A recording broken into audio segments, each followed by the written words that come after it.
بسم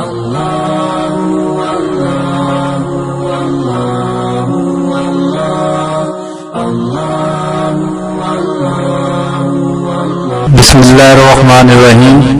ابن کثیر میں ہے کہ ایک شخص بڑا نیک اور سخی تھا، اس کا باغ تھا، وہ اللہ تعالیٰ کے حق کو ہمیشہ ادا کرتا تھا۔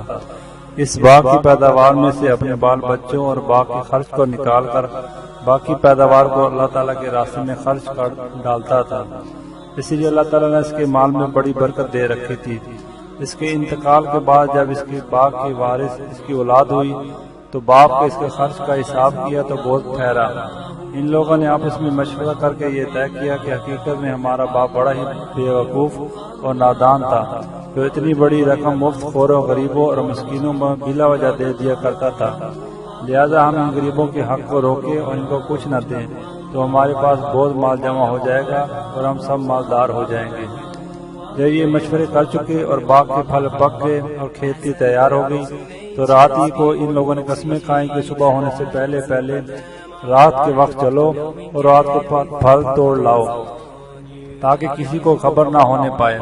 چلتے وقت پچھلی رات کو ایک دوسرے کو جگاؤ اور چپکے دبے پاؤں چلو تاکہ غریبوں کو خبر نہ ہونے پائے کہ آج پھل توڑنے کا دن ہے، ورنہ اپنے باپ کے دستور کے مطابق مجبوراً کچھ نہ کچھ دینا ہی پڑے گا۔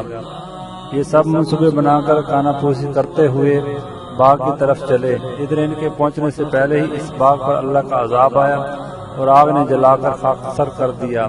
وہ وہاں کوئی درخت رہا، نہ سرسبز لہلاتی کھیتیاں رہیں اور نہ پھل پھول رہے، سوائے راکھ کے جلتے جھلستے ڈیروں کے سوا کچھ نہ تھا۔ ایسے معلوم ہوتا تھا کہ کبھی یہاں باغ تھا ہی نہیں۔ جب یہ لوگ وہاں پہنچے اور یہ ماجرا دیکھا تو ہکے بکے ہو کر رہ گئے اور حیران و پریشان ہوئے۔ پھر آپس میں کہنے لگے کہ ہم راستہ بھول گئے۔ پھر نشانات وغیرہ دیکھ کر سمجھ گئے اور کہنے لگے کہ ہماری بدنیتی اور بخیلی کے سبب یہ برباد کن اور برے نتائج نکلے ہیں۔